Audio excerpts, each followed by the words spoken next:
Mais où là où y est? J'arrive. Où j'ai là? Avec Air Location, un service de qualité, une prise en charge à l'aéroport de qualité et des voitures de qualité. Ah ouais, d'accord. C'est kilométrage illimité, assistance tout risque inclus, assistante 7 jours sur 7, même les jours fériés. Ils ont un large choix de véhicules. Ah quand même. Baquet.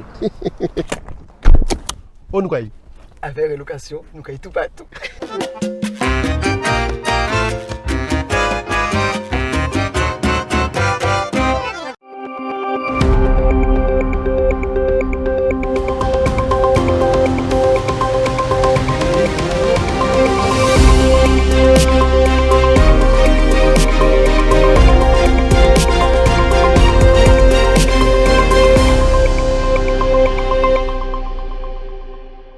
Effectivement, un petit mot d'accueil très court pour vous souhaiter la bienvenue au Parc Floral de Paris. Le Parc Floral de Paris qui est le jardin numéro 1 du Jardin botanique de Paris. C'est le plus grand parc de Paris qui fait 35 hectares.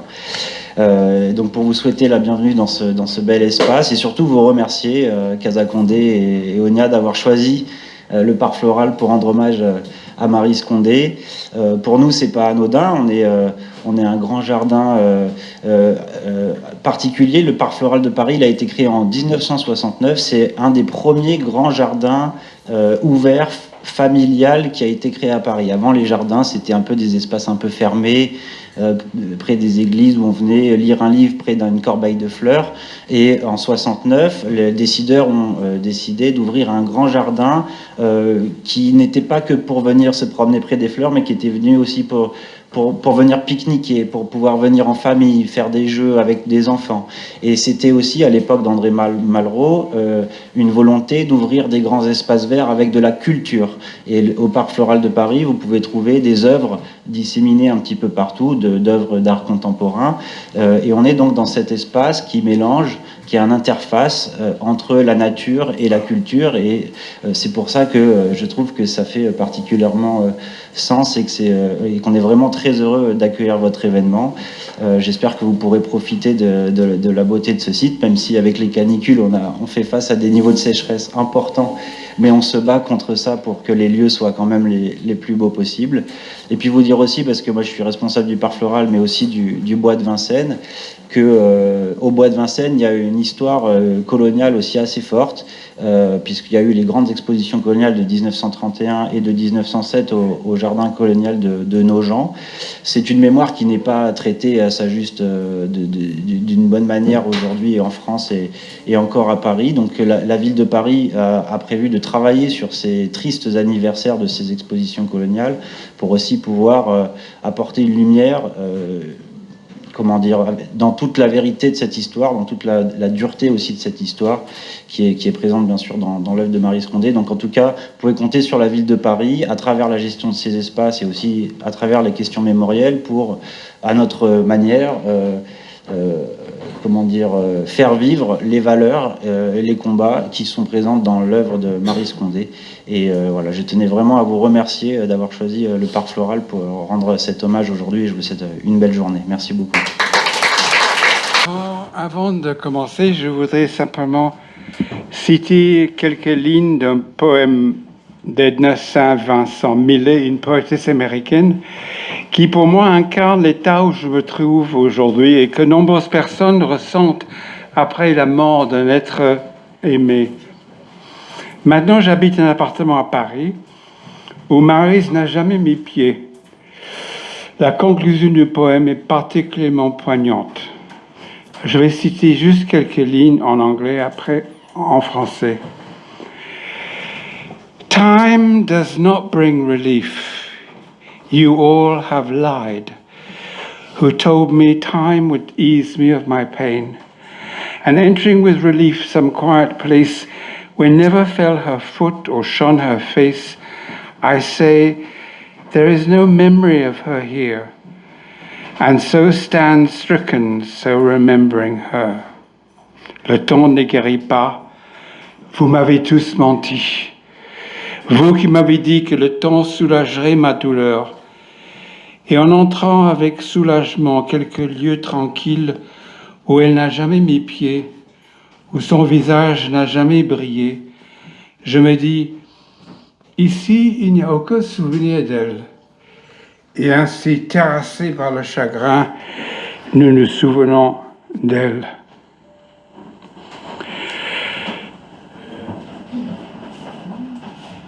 Le titre de ma présentation, c'est Maryse avec un I.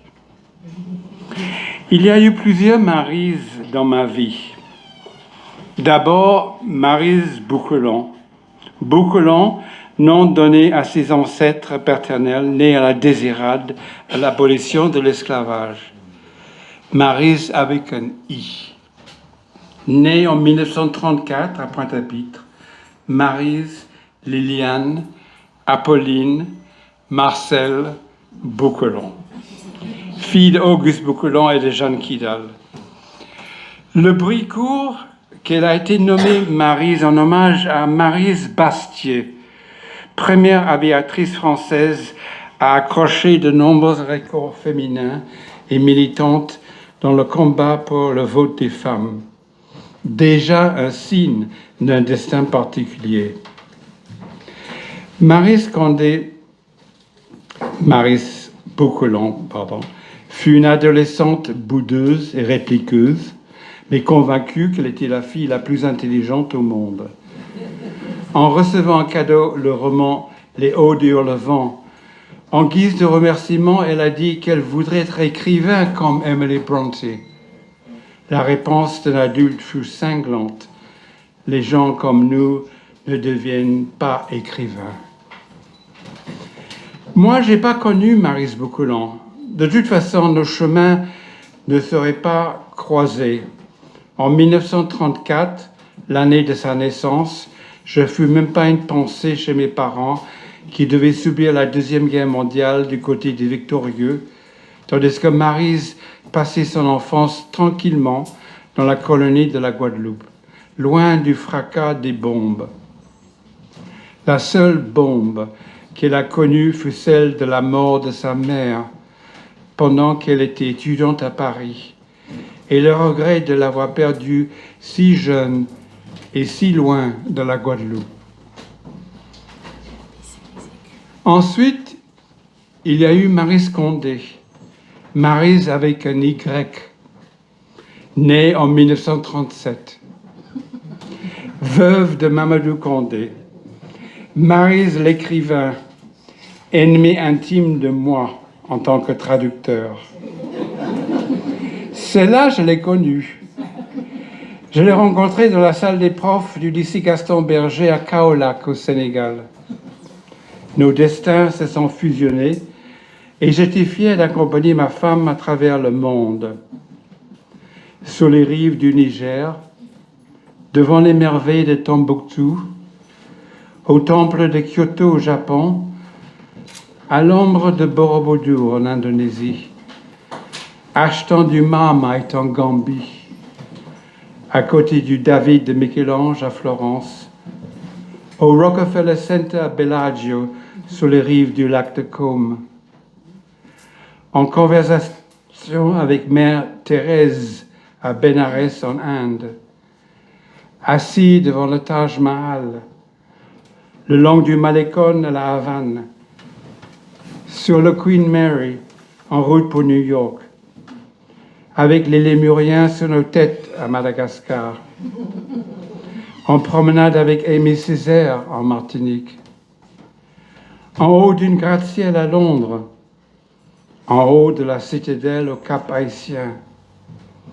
à la maison à Montebello en Guadeloupe après le passage du cyclone Hugo, traversant le Golden Gate Bridge à San Francisco, professeur émérite de Columbia University, regardant les ruines du Twin Towers à New York le 11 septembre 2001, recevant un prix des mains de Maya Angelou, à la rencontre avec Toni Morrison, en recevant 4 doctorats honoris causa, 2 aux États-Unis, 1 à la Barbade et 1 à Murcia en Espagne.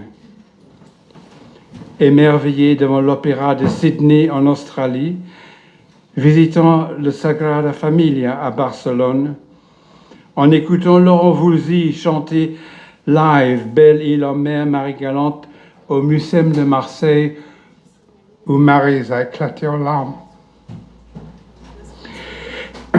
Se baignant pour la dernière fois à la désirade, bravant l'apartheid imaginaire dans sa tête en Afrique du Sud et reposant dans sa dernière demeure au cimetière Père-Lachaise, la même année que nous avons fêté ses 90 ans à l'hôtel Shangri-La à Paris, où les dragons dansaient pour elle pour célébrer le Nouvel An chinois. Je suis très heureuse et très émue d'être devant vous.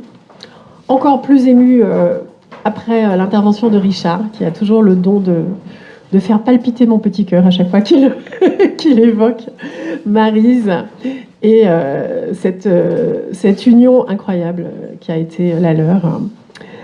Alors, je m'appelle Gaëlle Octavia, je suis une écrivaine martiniquaise et une très très grande admiratrice de Maryse Condé. Et aujourd'hui, je vais humblement essayer, je ne sais pas si je vais y arriver, de partager avec vous ma relation, non seulement avec Maryse Condé, mais plus précisément avec ce livre, qui est peut-être le livre le plus important au monde pour moi. C'est-à-dire, si on me dit, si vous devez partir sur une île déserte avec un seul livre, bah, ça sera Moi, Tituba, sorcière noire de Salem de Maryse Condé, et sans la moindre hésitation. Ce livre a peut-être changé ma vie, en fait. Alors, je vais essayer de vous faire comprendre pourquoi ce livre a peut-être été déterminant dans ma vie. Alors, ce livre, je l'ai rencontré dans la bibliothèque de mes parents. Donc, Maryse et moi, évidemment, nous ne sommes pas de la même génération. Donc, ce livre, qui est le premier livre de Maryse que j'ai lu, je le vois un jour. J'ai la chance d'avoir des parents lecteurs. Donc, il y a plein de livres dans la bibliothèque de mes parents. Et l'un de ces livres m'intrigue. Je suis hypnotisée littéralement par sa couverture. Alors, malheureusement, ce n'est pas l'édition. C'est pas cette édition. J'ai eu plein d'éditions de Moi, Tituba, sorcière, parce que c'est un livre que j'ai beaucoup offert, que j'ai prêté, qu'on n'a pas toujours rendu, donc que j'ai beaucoup acheté, racheté. Donc évidemment, et puis de toute façon, ce premier exemplaire de Moi, Tituba, sorcière, c'était celui de mes parents, c'était pas le mien, donc je ne suis pas partie de chez mes parents avec. J'ai racheté mon propre exemplaire après. Mais donc, c'était pas cette couverture, c'était une couverture donc, que certains d'entre vous sans doute ont déjà vue, qui représente une image un peu inquiétante en fait d'un village d'où s'échappe une fumée. Voilà, en tout cas c'est le souvenir que j'ai de cette image. Et cette couverture était absolument intrigante pour moi. Et puis ce titre, Moi, Tituba, sorcière noire de Salem. Ah, qu'est-ce que c'est que cette histoire? Et puis ce nom Maryse Condé, que je ne connaissais pas à l'époque. Donc nous sommes au début des années 90. J'ai 15 ou 16 ans, 15 ans je pense, quand je vois ce livre dans la bibliothèque de mes parents. Donc je suis évidemment happée par ce livre, par ce titre, Tituba, sorcière noire. Tiens.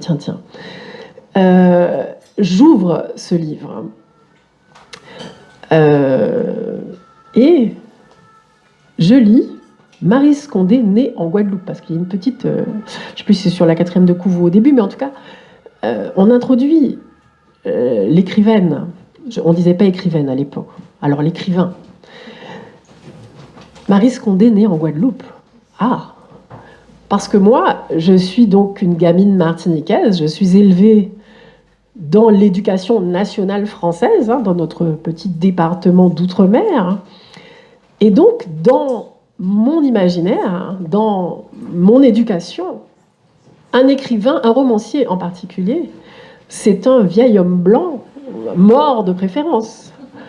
Ça ne peut pas être une femme née en Guadeloupe.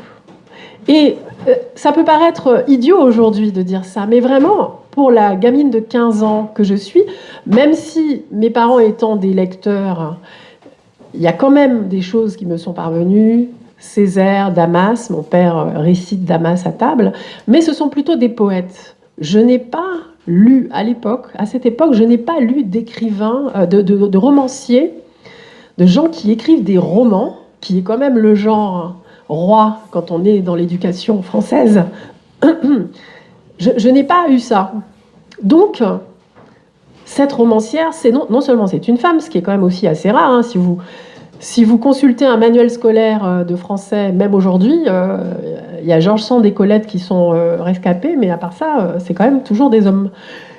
Donc, c'est quand même un choc pour moi, cette histoire de Marie Scondé née en Guadeloupe. Je poursuis. Et je tombe sur une adresse de l'autrice qui me dit ceci. Tituba et moi avons vécu en étroite intimité pendant 1 an. C'est au cours de nos interminables conversations qu'elle m'a dit ces choses qu'elle n'avait confiées à personne. Alors là, pour une adolescente, l'idée que ce livre serait le fruit d'une conversation secrète entre un personnage fictif, que je devine fictif, même si je n'ai pas encore lu le livre à ce stade, je sens bien que cette femme, Marie Scondé, m'explique qu'elle est en dialogue avec un personnage imaginaire. Alors moi, ce que je ne vous ai pas encore dit, à cette époque, je suis déjà une gamine qui écrit. Moi, j'écris depuis que je suis toute petite, parce que j'ai été une enfant très timide et que l'écriture était un peu mon exutoire et la seule manière dont je parvenais à m'exprimer. Donc, elle me dit là quelque chose sur... Elle me donne déjà un début de leçon, en fait, de comment un écrivain travaille. Et même si je ne suis pas consciente, évidemment, à ce moment-là, que moi-même, un jour, je vais publier des livres, évidemment, c'est déjà extrêmement fort, en fait, pour moi, de recevoir cette confidence-là de Marie Scondé. Donc, évidemment, je poursuis.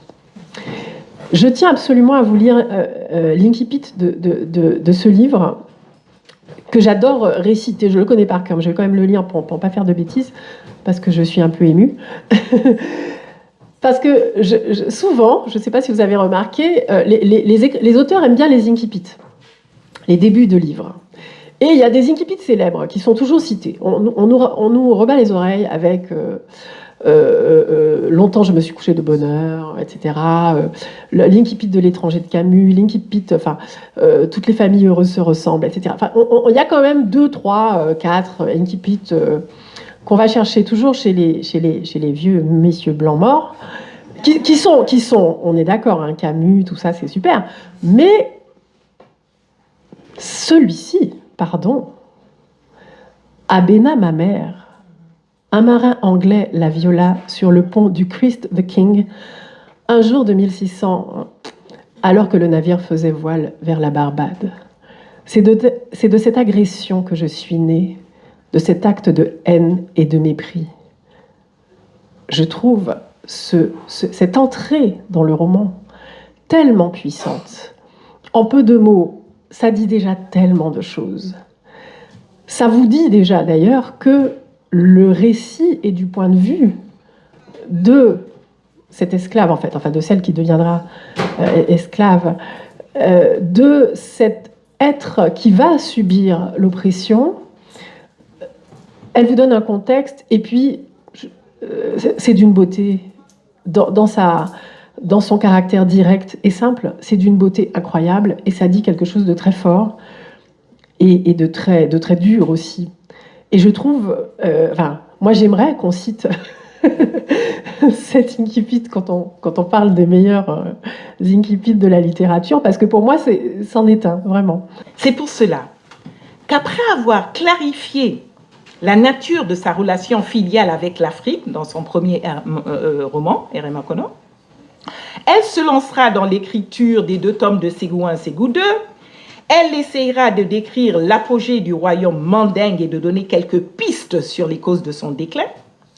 C'est seulement après ses écrits fondateurs qu'elle se lancera dans la production de récits alors plus classiques sur son enfance, qu'elle reviendra sur des faits aussi majeurs se déroulant dans la Caraïbe, et qu'elle finira sur sa bibliographie et sur l'évangile du Nouveau Monde. Pour moi, elle nous lègue un portrait, elle nous lègue un cheminement assez classique de l'humanité, en tout cas des mondes de l'Atlantique.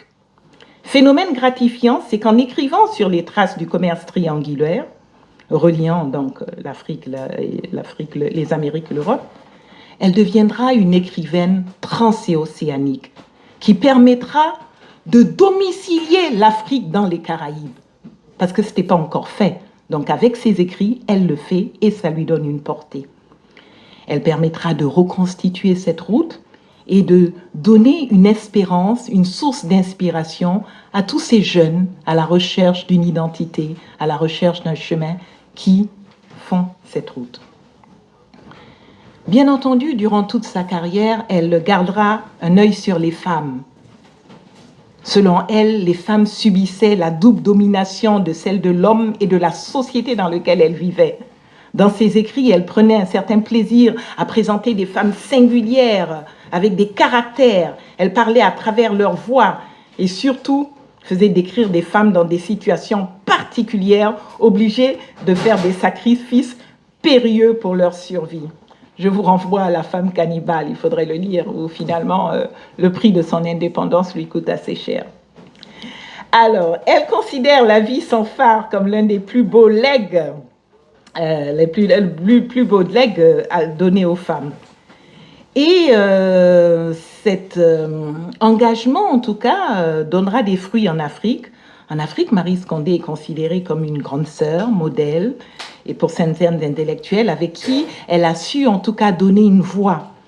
Et c'est pour ça que normalement on avait une intervention aujourd'hui sur Yvette qui devait parler de Maryse Condé vue par l'Afrique, mais malheureusement elle n'a pas pu venir. Et donc voilà, c'est une pièce manquante, mais c'est pas grave, on va rattraper une autre fois. Et alors dernier point, elle écrira aussi beaucoup sur les enfants, soucieuse de veiller à leur éveil. Donc, elle a pas mal d'écrits sur les enfants. Et donc, nous, on travaille beaucoup avec ça dans l'association, dans le cadre du Pass Culture. Outremernews.fr, le site de l'actualité Outre-mer 24h sur 24 et 7 jours sur 7. Retrouvez la chaîne Outremer News sur YouTube.